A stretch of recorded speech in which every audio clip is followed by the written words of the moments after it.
This is Jordan Edwards, and this is the Business Jiu-Jitsu Podcast. Good afternoon, Randy Couture. How are you? It feels really good for me to say those words. I've been a fan of yours. I'm so grateful for your career and really grateful to have you on the Business Jiu-Jitsu Podcast. No, thanks for having me on. I appreciate it. Yeah. So I don't think a full introduction is needed, but you are a Hall of Fame, 6-time world champ, actor, businessman, gym owner, coach. You're a perfect person to have on this podcast, and I'm really, really grateful to be learning from you today. So thank you for sharing anything you can with me. You bet, man. My pleasure. I think, it's just been a wild journey from 10 years old and walking out on that mat for the first time, petrified, wearing the compulsory uniform of that era, a pair of tights and a singlet. I mean, to hell with winning and losing. That was tough enough all by itself. Yeah, it's been wild. It's been a wild ride. It's crazy to, hear you say that you could be scared at anything, because the way that I perceive you is just with so much, I guess, like you've been there before kind of attitude. Like that was the way that I always saw you fight. Like you had stepped on that mat so many times, but did you feel the fear even to the end of your career? I think there's always that little bit of fear there. I mean, nobody wants to be embarrassed. Nobody wants to look silly or make a mistake. And certainly you're never more vulnerable than you are in the center of that mat or up in the middle of that cage in front of 20,000 people in nothing but your board shorts. At the same time, I mean, they're never more alive. I mean, you walking out of that tunnel, you can feel every hair on your body. And so I think there's a dichotomy there that's very interesting. Certainly in an individual combative sport, you're going to get out of it exactly what you put into it. It doesn't mean that, you can put everything you know how to put into it and still come up short, which, is life in and of itself too. You have to be able to deal with that adversity, face that adversity, can't shy away from it. And I think that's what this sport, the grappling sports, the individual combative sports teach us for sure. I was not a natural risk taker. I wasn't considered a tough guy. I played sports my whole life. I skied competitively as a ski racer in college. I played lacrosse for my college, both for 2 years. But then I found jiu-jitsu. Mm-hmm. And jiu-jitsu taught me so much. It changed me in so many ways. But I think like the most important way that martial arts in general and grappling taught me was to use my attributes, and that I actually did have attributes that I could use to bring out toughness, and most importantly, mental toughness for me. Yeah. At what point in your life, like when you started wrestling, you said 11? Yeah, 11 officially. I went to a junior high school meet in the 6th grade with one of my best friends, Bobby Stevenson. His 2 older brothers, John and David, were both wrestling on the junior high team. So we went to the district meet to watch them compete. Well, they thought it was funny, and they entered Bobby and I in a novice tournament that was happening that day. Never wrestled or practiced a day in my life, and now I'm in this tournament. I pin a kid with a headlock, because every little kid walking around knows how to throw a headlock, and got my first bloody nose. I had no idea what I was doing. I had heard my entire life what a tough guy my dad was and what a good wrestler he was in school.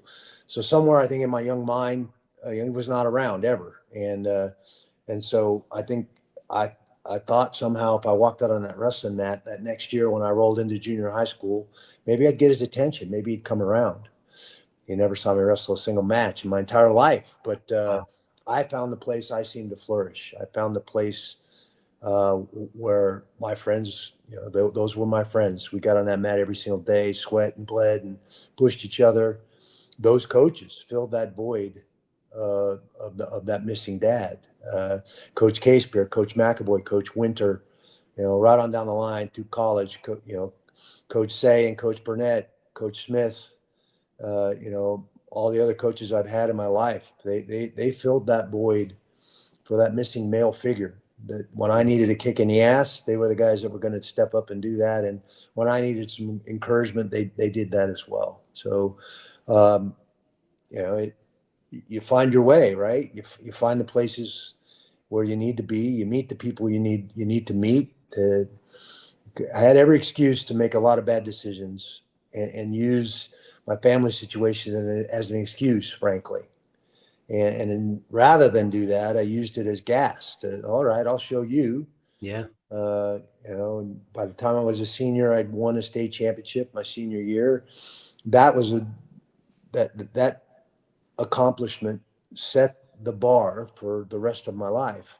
It was the first time I'd ever really set a goal, understood what that meant, and drew that map from where I was right then to where I wanted to be, which was on the top of that podium at the end of the state tournament, and Yeah. managed to get there. The way you said your coach's names, I don't know, I did like full body chills the way that you recalled them so easily. And clearly those people made an incredible impact on you for you to just rattle them off like that. Some people have a hard time looking back on their coaches and their mentors. But the way that you said it, it was like you brought so much life into it. Do you still keep in touch with some of these guys? Are they? Oh, absolutely. Yeah. Yeah. Coach Casper and I are still friends. That was my very first coach in wrestling. I learned so much from that man, and he had no idea the effect he was having on my life at that time. We've talked about this since. Yeah. I invited him. They inducted me into the Sports Hall of Fame up in the county where I grew up.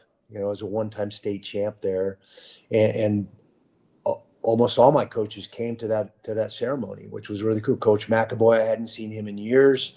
Coach K-Spear, we've stayed in touch over the years. And I get to see him every now and then. I do a charity ride for my foundation up in the Everett area where I grew up. And he usually always comes out and hangs out at the last stop just to hang out and say hi and say, hey. Coach McAvoy, unfortunately, moved to a different state. He didn't live in Washington State anymore where I grew up.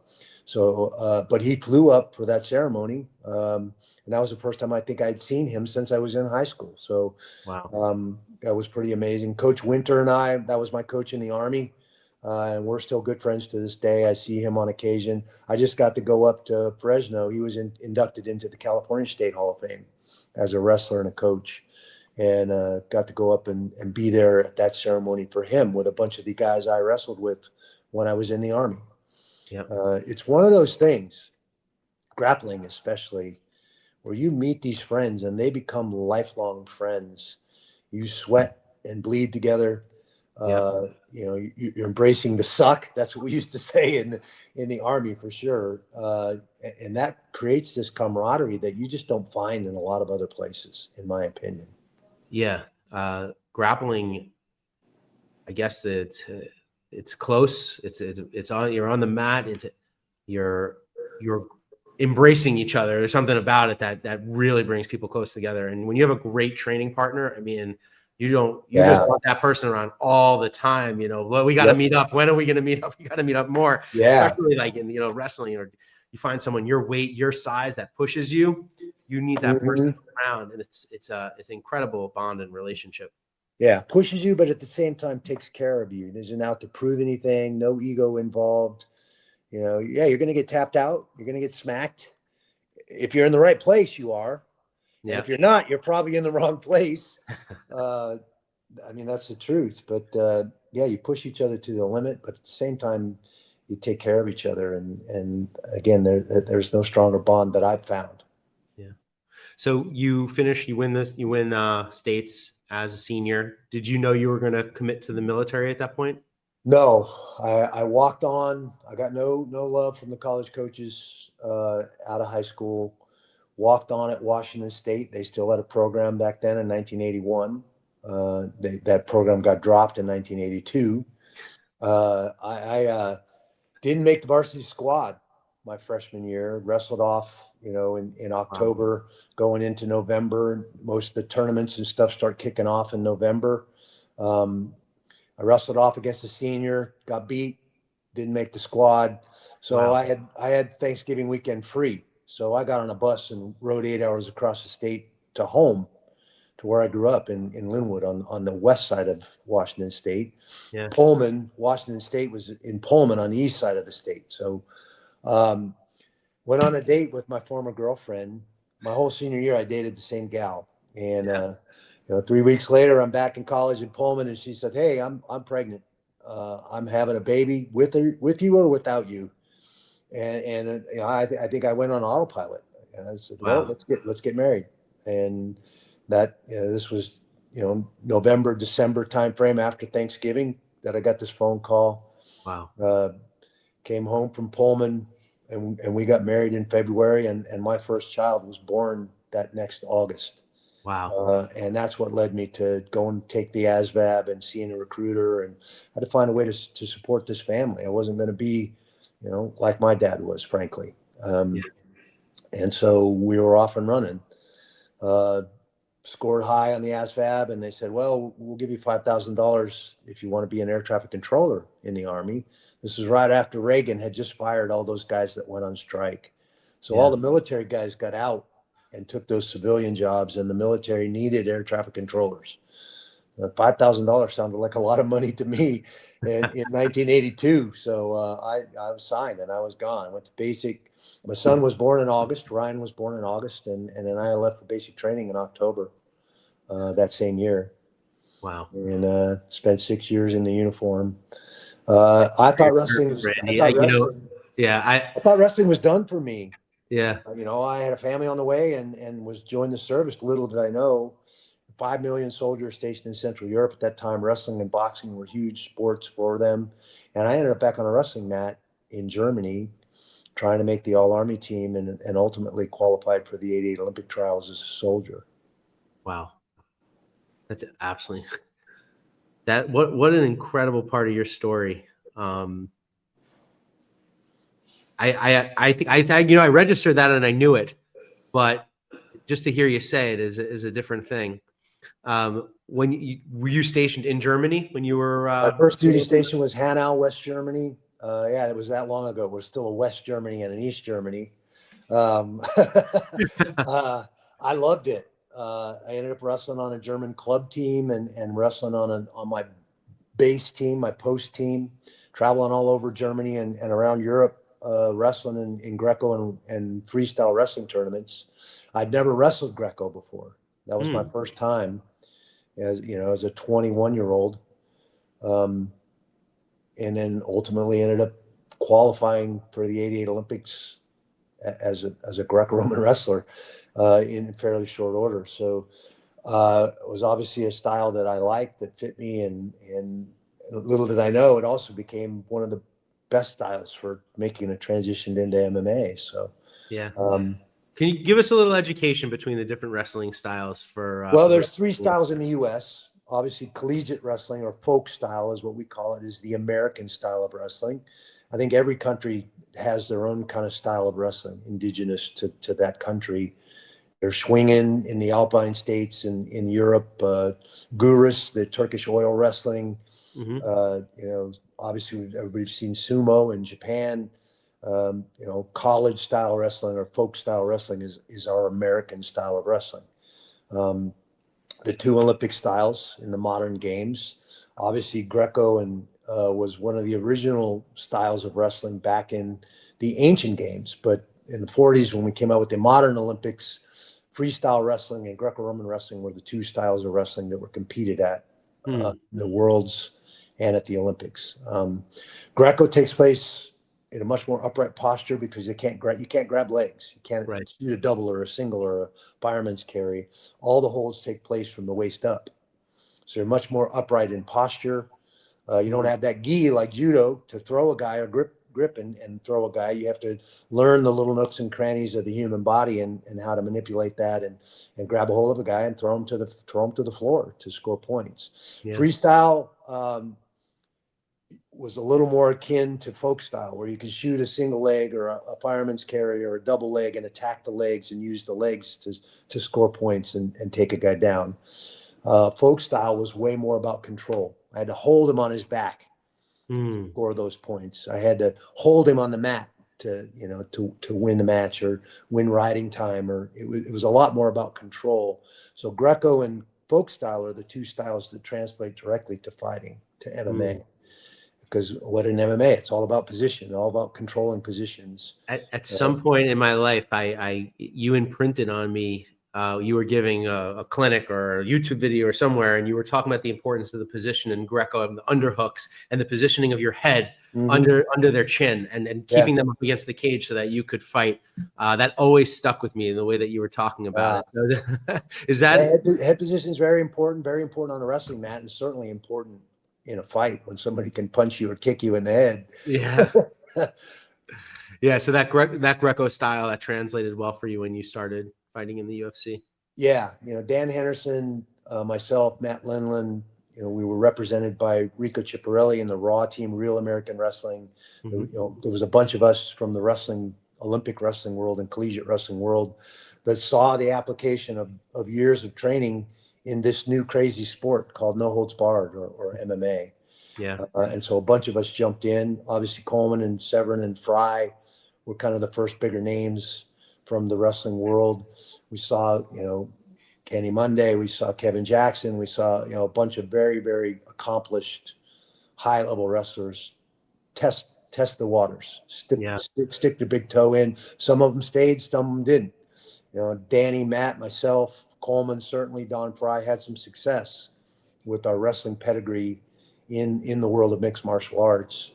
And we kind of came in on the cusp of that second generation of mixed martial artists. I think the first generation of guys was out to prove that their style was the best style, right? I mean, that's why Royce Gracie stepped in there, and that's what they were out to prove, was that Brazilian Jiu-Jitsu was the thing. Yes. And all of us were like, that guy's on his back. What is he doing? It was so foreign for us wrestlers, certainly, to see a guy on his butt and on his back, operating. And it was confusing in some ways. And certainly when I started the sport, the first thing I needed to do was figure out what these guys were doing. How the hell are they operating from there? Because in my mind as a wrestler, that was a position of disadvantage. The last place I wanted to be was on the bottom. Who was the first person that ever, you went to go train jiu-jitsu with, or taught you about jiu-jitsu, or you learned? That's interesting, because it was hard to get guys that were black belts to train with us. Eric Paulson was one of the only guys. He was a black belt, from Inosanto Academy, and gosh, I just lost the name. You'd think I got punched in the head for a living. And then John Donahue was the other one. There was a black belt at highest fan and a Gokar, and Gene LaBelle. Yeah, those were the only two guys that we could find that we were more than willing to share our wrestling knowledge to learn. It's so interesting you say that. I started training jiu-jitsu in 2009. 2009, is almost 16 years ago, almost 17 years in August it'll be. And when I started jiu-jitsu, it was secret. Closed system. Yeah. It was closed. There was no, if I saw something on YouTube, which by the way, YouTube was only founded a few years before that. And I came to my sensei and I was like, hey, I saw this thing on YouTube. He would be like, YouTube? What? Don't go to YouTube. That's not the real technique. And my sensei earned his black belt from John Danaher and Henzo. Okay. And so he said, no. This is the pure technique. This is not a knock on my sensei. He's the greatest. But at the time, it was closed. Now, we'll start talking about business in a minute. But like when I was a businessman, when I was in my 20s and my 30s, I was traveling around the world conducting business, and I would want to go do jiu-jitsu in places. And it was very much frowned upon to go stop in and just go to a place. Cool. Yeah. So I can't even, the time frame we're talking about is about 10 or even 15 years before that. Yeah. 97, when I started fighting, I literally jumped into that first UFC 13 on a whim. I had literally no training at all. Wow. I had 2 weeks to prepare for that first tournament, and I fought twice that night. I spent 5 days on the ground in Atlanta on my way back from Puerto Rico and wrestling in the Pan Am Championships in Greco. Me and Rico spent 5 days on the ground in Atlanta. We went from a couple different jiu-jitsu schools that would let us use their mat space, but would not roll with us. Nope, we can't. We might have to fight you down the road. We're not going to roll with you. Right. But you can use our mats. Georgia State had a program at that time, so they let us use their mat room. And so we got a few guys that would come in and roll with me and try to figure out what this guard thing was. And like, I might be facing somebody that's going to try to use these tactics. I better get myself up to speed in 5 days to walk out of that tunnel and up in that cage for UFC 13. I fought twice that night. It was still a tournament format back then. Yeah. I was in great shape because I was just coming off the Pan Ams. But tactically and technically, all I knew was wrestling. I didn't know much else. I did a little boxing back in the Army just to get out of running in formation. I played volleyball too to get out of running in formation. It didn't matter. If it was badminton, I was probably going to do that to get out of running in formation in boots. But I did 3 weeks of training at Fort Rucker, Alabama for a boxing smoker, and then didn't 3 get a weeks. match. Wow. Didn't get a match. So I didn't get to actually compete. But that was my first experience in boxing and training in boxing. I loved boxing and I wanted to box as a kid. My mom's like, no, I will not let you box. You can play football, but you are not boxing. I was sneaking away to the Linwood Elks Club and boxing, and she found out about it and forbid me. Now we laugh. I should have just let you do it then. Yeah. Get it out of your system. I was like, I don't think I would have got it out of my system, mom. Isn't it so interesting that, my mom says something similar to me all the time. So you were the most calm kid. I can't believe you like to fight. You go fight every night. You seem so calm. You didn't ever want to. And, my dad took me to a hockey game when I was a kid, and we were walking out. He said, what was your favorite part? I said, the fights. He never brought me back to hockey. That's hilarious. That's funny. Yeah, it's funny. I went to a school and there was no wrestling program. I didn't even know anything. I'm from New York. There was no wrestling around here where I grew up in Long Island. And then I went to this high school and they didn't have a wrestling program there, but John Cena had actually graduated a couple of years before me and he wrestled in my school. But by the time I arrived, there was no wrestling program. They dropped it now, huh? Yeah. Yeah. Wow. So, but now I want to get my boys. My eldest son is 7, and then I have a 4-year-old, and I'm just scrambling around trying to find a place to put them into wrestling because it's still hard to find out here in Long Island, New York. We've got a couple good places, but yeah. Well, I'm familiar with Adirondack 3-Style Wrestling Club, which is from Albany, and they had a lot of good Olympians. Certainly a great Greco team, but they had some good freestyle wrestlers too. And then New York Athletic Club has a great wrestling program. Yeah, my judo professor, Harry St. Ledger, shout out Harry. I don't know if you ever encountered him, but him and his twin brother, name. They were incredible. They were the Nyack, and my sensei would always say, I'm bringing these guys in to teach you judo. One day you're going to tell everyone how lucky you were. And Harry, he just moved to Atlanta, but he was a coach at Jackson Wink for like the past 5 or 6 years. Oh, cool. And he was an amazing guy, but he was at the New York Athletic Club and great guys. I wish I knew his name, but there was a guy who I trained with recently who was a wrestler. He must have been around your age, and he was represented Nyack, New York Athletic Club. And he was a great dude. He lives out here in the Hamptons on Long Island. But I'm sure you would have known him because he had been in your world, in your orbit, and was really, really serious. He was well known amongst all great competitors of your generation. So if I find it out, I'll shoot you a message. Okay. So now you get into the UFC, you're training, you're learning, you're trying to figure out this jiu-jitsu thing, you're boxing. At what point do you start to say, like, I'm going to be, the world champion? It was such a whirlwind. I mean, I fought in UFC 13. Yep. Won the heavyweight tournament. I fought twice that night. Tony Hollema, Stephen Graham won the tournament. Now they said, okay, well, we want you to fight, in a super fight in the next card in October against this kid, Vitor Belfort, who just smoked Tank Abbott in 60 seconds. I watched it with my own eyes, and I'm like, what? You want me to fight that guy? Boy, I better find a boxing coach ASAP or I'm going to get my ass whooped. Yeah. This caused a rift between my coaching position at Oregon State. I was the assistant wrestling coach, and the head coach didn't like the fighting at all. He thought it was bad for wrestling. He thought it was bad for the university. He kind of forced me to make a decision. Was I going to be a coach or was I going to be a fighter?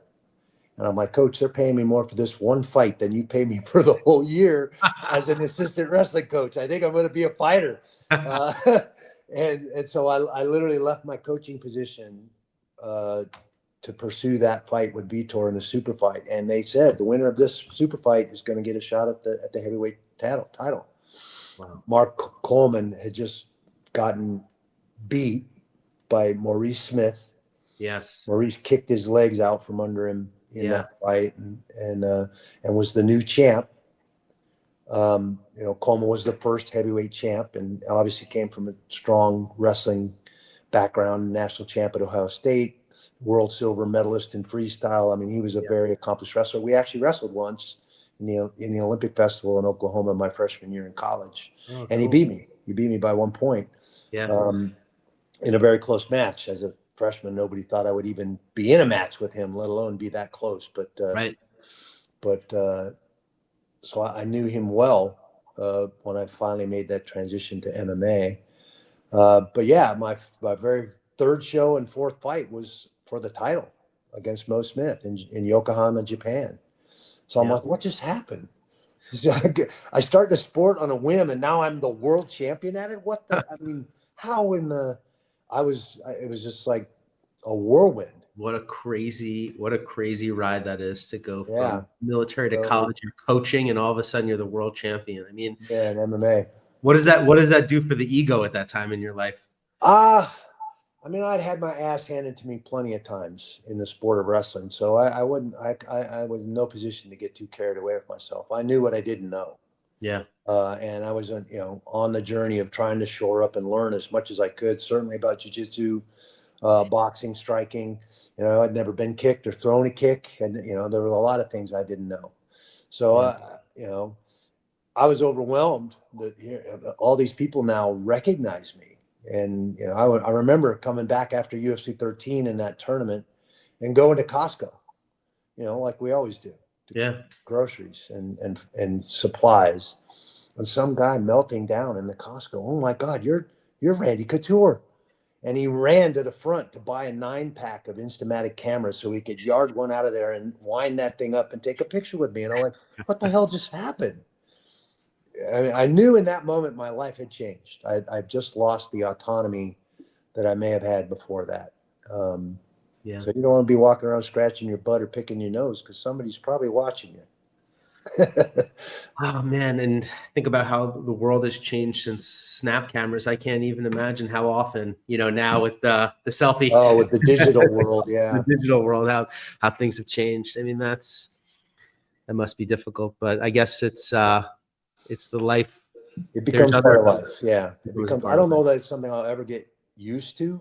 It's still certainly at certain events and certain things, what you signed up for, and you're going to get overwhelmed and inundated with people and all of that.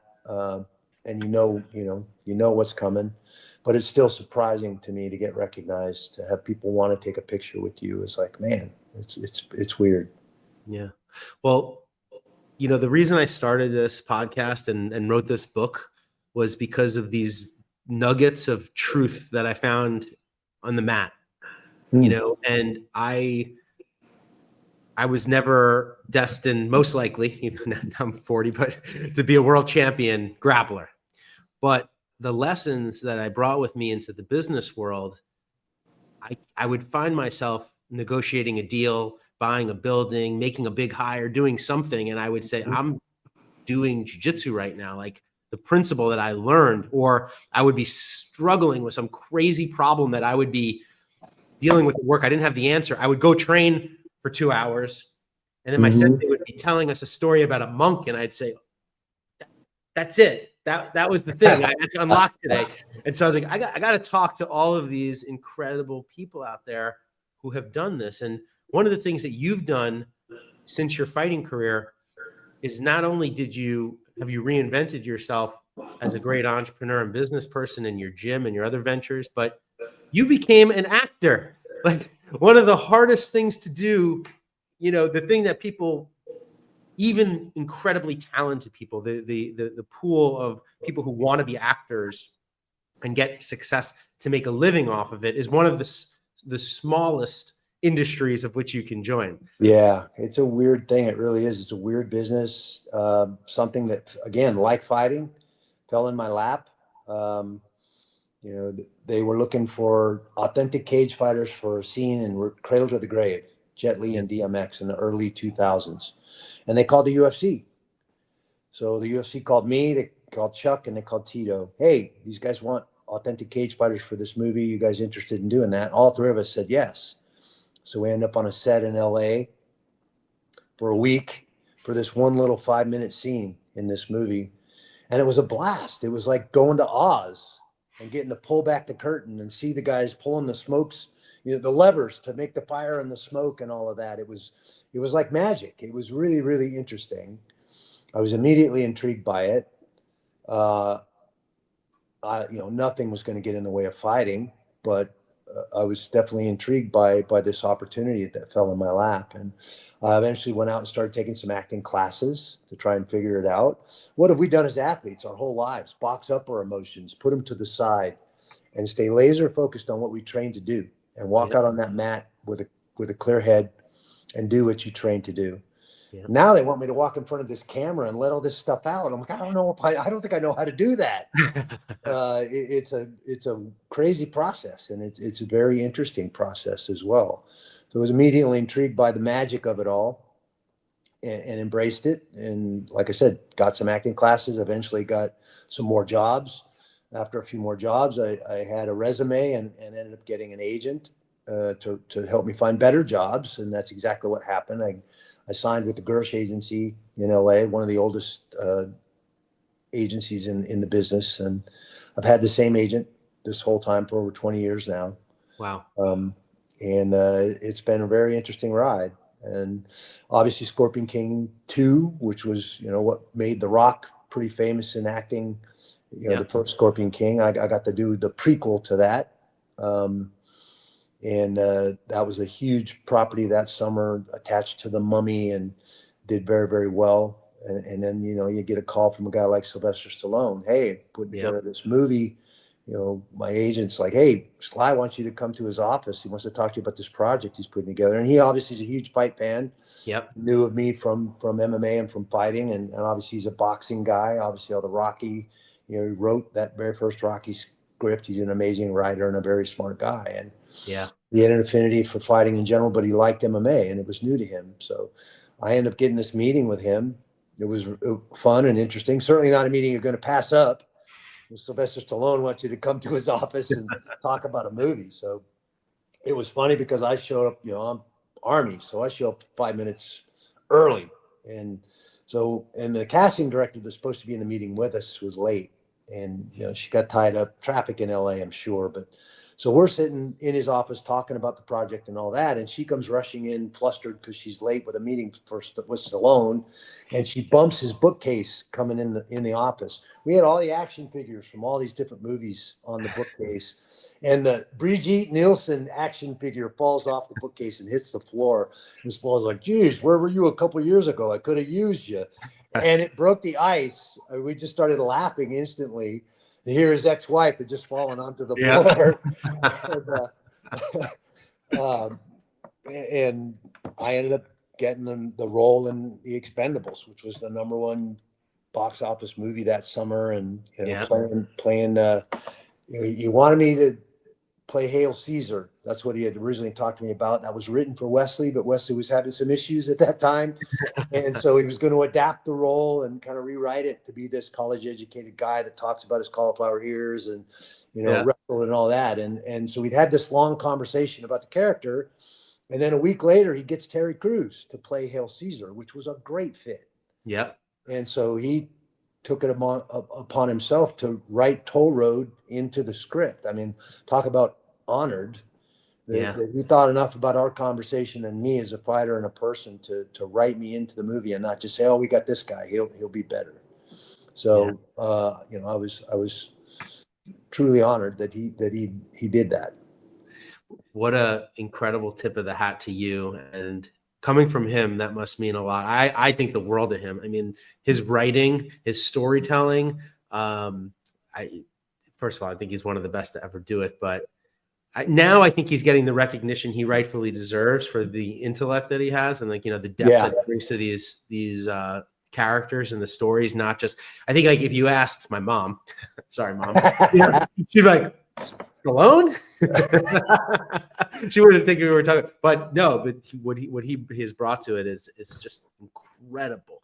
And of course, as a fight fan, we love when we see our guys in the movies. It's good. I know my sensei, one of his main training partners, is a guy named Jay Haran. He fought in the UFC. Oh, Jay's one of my OGs. He's one of the first guys. Him and Mike Powell were the first two guys that came to Extreme Couture in Vegas when I opened the gym here. Yeah, Jay's a great guy. I love Jay. My sensei talks about him all the time, and maybe you could confirm this. He talks about the caliber of wrestler that Jay was, and in the room when they were all coming up on their scene to start fighting, how instrumental Jay was in my sensei's fight camp. My sensei was, fought in Ring of Combat champion over here in Nardu Debra, and he always talks about Jay and the caliber of wrestler he was coming out of Hofstra. Yeah, you amazing athlete. with him? Oh, I wrestle with him every day. I mean, yeah, he was a great workout partner, a great fighter, and a very, very good wrestler.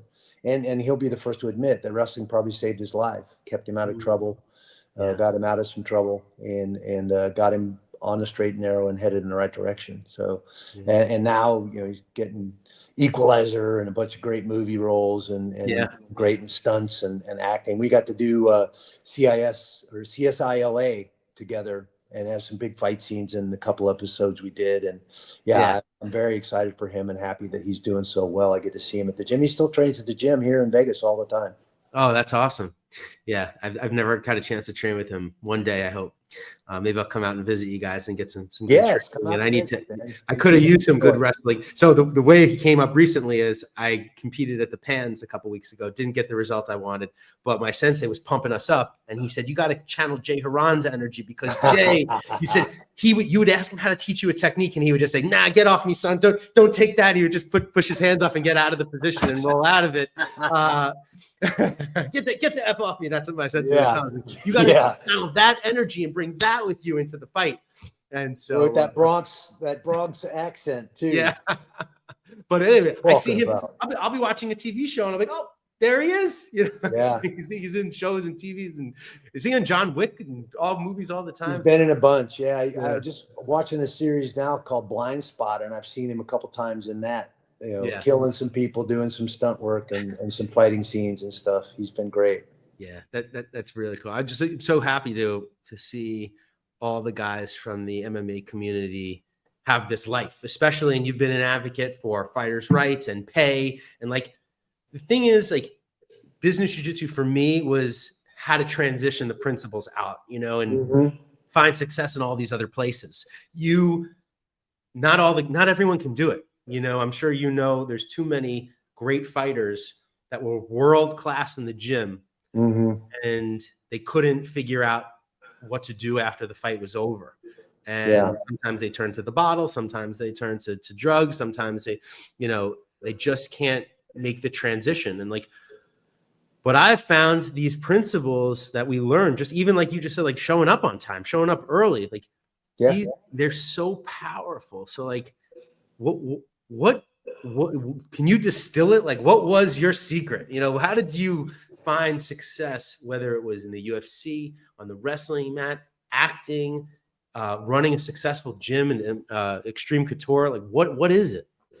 I think there's no better place than an individual combative sport like wrestling or jiu-jitsu to develop a deep reservoir of resilience. You are going to get beat. You are going to get knocked on your ass, not just in competition, but on a daily basis in practice by your training partners, by your coaches. If they're doing it right, if you're in the right place, you're literally going to be pushed physically to your breaking point if you're doing it right. And that there's no way facing that adversity on a daily and weekly and monthly basis cannot garner some character in you. That's what life is all about. If we're in a life where everything is just handed to us on a silver platter, we don't have to work for anything. There is no adversity we have to face. I think there's a few things we as humans need. Obviously, air, water, food, love. But I think we need a challenge. We have to be challenged, or we're not going to flourish. We're going to fail to flourish. And that's why athletics is so important for our kids. And certainly in combative sport, an individual combative sport, there's nowhere else to hide. It's just you. You walked out there by yourself. Now, obviously, it's still a team sport. Those guys you're training with, those coaches and those guys you're in the room sweating with are very, very important. And you're only as good as the guys you're rubbing elbows with there. But at the end of the day, you walk that walk by yourself. And you stand out there in front of everybody, and the chips fall where they may. There are lessons for life in those moments. And you would embrace that adversity, that loss, that setback, and you figure out how to come back and do better, or you walk away. And quitting's not an option, right? It's certainly not in life, in my Yeah. opinion. So there's the duality of the situation right there, and what those sports teach you, and why athletics are so important for our kids. You need to learn to win gracefully, and you need to learn to lose, because you're going to get knocked on your butt in life. Yeah. So, and be easy on that field with 10 other players to point at somebody else, instead of taking responsibility for your actions and what you put into that game or into those practices going into that competition. And there's where the individual part comes out. It's a little easier to hide on a team sport, Yeah. and not accept the responsibility for what happened. You have no option in an individual combative sport. It's just you and that guy that beat you. So you better watch that film, and you better figure out what mistakes you made and how to correct those and come back and do it better. That's the epitome of championship spirit right there. It's not the guy that won all the time, in my opinion. Yeah. It's the guy that faced those setbacks, faced that adversity, had to pick himself back up, be embarrassed, got pinned, whatever, Yeah. and come back and do a better job, study, work harder, figure out how to solve those problems, because that's what sports are. They're problem solving. Certainly combative sports are problem solving. Every Yes. guy I walk up in that out on that mat or up in that cage with poses a certain set of problems, just like you talked about the individuality. He's taller, shorter, stronger, more flexible, stronger mentally, stronger physically, got a better gas tank. All those are factors into what makes us individual athletes. And what we have to recognize is that we control so many of those things, and we can affect in a positive way so many of those things. The one thing I think most certainly the athletes I rub elbows with is they don't work on this part, the part going on between your ears. We all spend tons of time on the mat working on the physicality and the physical aspects of our sport, but we spend very little time focusing on the mental skills that it takes to deal with the adversity, certainly of an individual combative sport. And feel like being on the national team for as long as I was, we had a sports psychologist. I learned a bunch of that. That then when I transitioned to fighting, this volatile, crazy sport of MMA, I already had a bunch of tools in the tool belt to deal with that adversity and that exposure, because you're never more exposed than walking out of that tunnel and walking out in the middle of that arena in front of everybody. Yeah, absolutely. What are some of the mental tools that you use in your coaching now, or that the psychologist or anyone else taught you? I think first of all, learning that we all have that crazy roommate, that voice in our head. Now, I've heard there's some people out there that don't have internal dialogue, which kind of blows me away. I was like, how is that possible? How do you not have an internal dialogue? But I guess there's some folks out there that don't. Is that like an NPC, a non-player character in a video game? I don't get Man. that. But evidently there's some people that don't have that. But that seems very odd to me. I think we all have that voice in our head that talks to us and says things to us that nobody would say in their right mind and not get punched in the mouth. But learning that you control that voice does not control you, is a huge thing. Especially when the pressure gets turned up, when you're facing that competition, that vulnerability, you better have that voice under control and have those affirmations down and keep them on track and keep you on track to go out and do exactly what you trained to do. There still may be a flaw in your training that may cost you that match or that competition. That's okay. That's easy stuff to fix, right? Easy stuff to correct. If you're willing to go back and embrace that adversity and look at that tape and see where you went wrong. Right. So developing those mental skills, framing something in a positive way. Yeah. I learned this from BZ Hendricks. He was our sports psychologist with the Greco team. And, I would end up in these matches where there's always a political factor in everything. And you're wrestling at the highest level against other countries. There's lots of stuff going on in the background. And sometimes I felt like we as Americans were looked at as the rich kids that, maybe we're athletically physical, but maybe not as talented technically as the rest of a lot of these other countries in Greco anyway. And so they're going to call a passivity for the guy they think's not being aggressive enough and trying to score points. And a lot of times it felt like that was us. And I was like, oh, man, I'm not being passive. And you let that get in your head because that referee just called you for passivity. Right. Now, instead of thinking about, now my opponent has the opportunity to put me on the mat in a parterre position, in a position of disadvantage. No, that's what that passivity did for him. Now it gives him a better chance to score on me and win the match if my defense isn't shored up. And now I'm pissed that I got called for this passivity, and I'm thinking the wrong thing when I go down in that disadvantaged position. Instead of thinking, okay, bring it on, I'm going to beat you here too. I was like, I wasn't passive, and now I end up getting turned and giving up points in that situation instead of recognizing that I needed to change the frame around that circumstance and say, okay, I'm passive, great. I'm going to beat you here too. You can't score on me here. And I started winning those matches instead of losing by a point or two, just by putting a different frame around that. Somebody asked me when I first made the transition to fighting, well, what do you get more excited or nervous for, a wrestling match or a fight? And I thought, man, that's a great question. And I had to really analyze that. And I thought, wow, I'm way more uptight and way more nervous for this wrestling match that may or may not put me on this Olympic team than I ever am walking out of that tunnel for a fight. I'm usually smiling and winking at people and, this guy's a psycho. What the hell is wrong with him? But I wasn't worried. I knew I'd done the work. I wasn't worried about walking up in there. I was having fun. Yeah. And I think because I'd lost some big matches, twice in the NCAA finals, 3 times in the Olympic trial finals to make the Olympic team, I'd had those setbacks. So now my butt puckered up and I was like, man, I'm nervous going into this match. If I lose this match, it's another quadrennium I've just blown, and I didn't make the team again. Yep. So putting the proper frame around the circumstance and then recognizing the difference between nervousness and excitement. Nervousness implies something bad is happening. Well, even if I lose this match, if that's the worst thing that happens to me in my life, I'm doing pretty damn good. Yeah. So put it in perspective. The people that really matter in your life aren't going anywhere just because of a loss. They're not going anywhere. So put the right frame around it, put it in perspective. What are you nervous about? You got nothing to be nervous about. You've worked your butt off for this opportunity to walk out there on that mat or up in that cage and show everybody what you've been training to do. Yep. So if you relax, stay out of your head, use those affirmations, and walk out there and do exactly what you trained to do, there's still no guarantee you're going to win. But I can live with however it comes out because I know I did everything I know how to do to put myself in the best position to win that competition. And so learning to control that crazy roommate, putting positive frames around every situation that you find yourself in is a hugely powerful tool. Visualizing success. You have a clear picture and a physical response to those pictures that you put in your head. And we can do an exercise right now. If everybody closes their eyes and imagines it's a lemon, you can see, what a lemon looks like.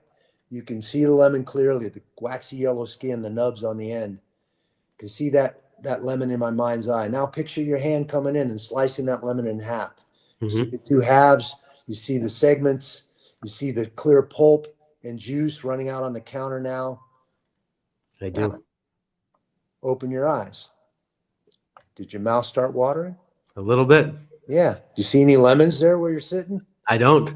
No. You just had a physical response to that picture that you just put in your mind. Yeah. That's how powerful that is. So learning to visualize success. I saw that match or that fight 100 times before I ever walked out of that tunnel and up into that cage. And I saw it go 100 different ways with that one common denominator. I was the one getting my hand raised at the end of it. Beautiful. He threw everything but the kitchen sink at me, and I still managed to find a way to win, to get my hand raised. That visualization, I have a physical response to that preparation, to those visual images I put in my mind's eye. Yes. And that's a hugely powerful thing. What I fail to recognize is how that applies to everyday life, not just walking out on that mat or up in that cage. And I may have saved myself a couple of divorces if I figured that out. But at the end of the day, well, I said you were a great fighter and movie star and entrepreneur. Yeah, the personal life is certainly suffered a bit being a public person. Yeah, I You bet. know, it's been a challenge for sure. Yeah. But at the end of the day, you know, I made sacrifices with family, with friends, with people that were closest to me to chase those dreams. And that's time I won't get back. I won't get that time back with my kids. You know, Yep. when they were young, I was out trying to make that Olympic team, or trying to be a world champion again in MMA and in their formative years. Now, in some regards, I was being an example of how to do things and how to be successful. But at the same time, it was costing me time with them. And Yeah. that's time I'll never get back. If I Well, have a regret, my real prayer, and I hope they have already, that if somehow they hear this, is that they understand, what you've given to the world, and I hope they can appreciate that. It's some we've talked people, about it. You yeah, know, they've gotten older. I mean, Ryan's 43 now, Amy's 41. You know, my youngest is 21. And I have had less conversations with my youngest about some of that stuff. yeah, But certainly with my older two, you know, they were along for a lot more of that journey.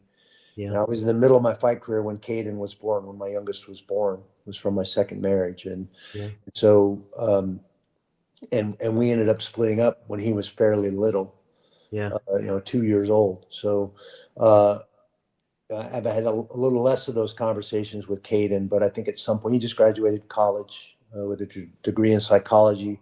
So yeah. I probably need him. Yeah, From Oregon State, actually. So I'm very proud of him and very happy for him. He's already he's doing very, very well. But we've talked a little less about some of that stuff than I have with the older two. yeah. Well, they have a lot to learn from you, and I hope that they can appreciate it. No one's perfect. That's part of the chapter 6 in this book about business is about family and friends. And my publisher wanted me to make the book shorter, and their suggestion was to cut chapter 6. And I said, "Did you read the book? Because that was the most important chapter in the book." Yeah, that for sure. And I'm happy that I kept it in. I actually called a mentor and a friend, the training partner of mine, Rich Byrne, big jiu-jitsu guy. And he had read the book. He screened it. And I said, "Rich, should I cut this part? They want me to cut it." He said, "Who'd you write the book for, the publisher or for you?" I said, "I wrote it for me." He said, "Then you leave the chapter in." Mm-hmm. and I think it's the most important chapter. And, part of what I advise myself more than anybody else is to give grace to the people in our family as best as he can. They're all just doing their best. They're all just humans and people. And and you really say that about your own parents and everybody, nobody's perfect. There's no such thing as perfect. Perfection's a hustle, and perfection and the pursuit of perfectionism is only going to keep you out of the arena where excellence occurs. There's no such thing as perfection. If you're chasing that, you're on a long road. It's going to be a long haul. Perfection's about control, and control is extremely elusive. And that's what we try to master as grapplers, this control. And it's a lot of chaos. Randy, be effective. Let the perfectionism go. I can't even tell you how grateful I am for this conversation. The people who get to call you coach are so lucky over at Extreme Couture and everywhere else you coach. I mean, I think Daniel Cormier said it. He calls it the rub. When you get someone to rub off on you. Yeah. And the nuggets that you just dropped in this 50 minutes is just, I'm so grateful for. I'm so grateful to know you. And at a baseline, please include me in your distribution list for your charity that you mentioned, so that I could support you from now going forward. And if there's any way that I could be a service to you now or in the future, please do call on me. And I'm so grateful for your time today. Thank you.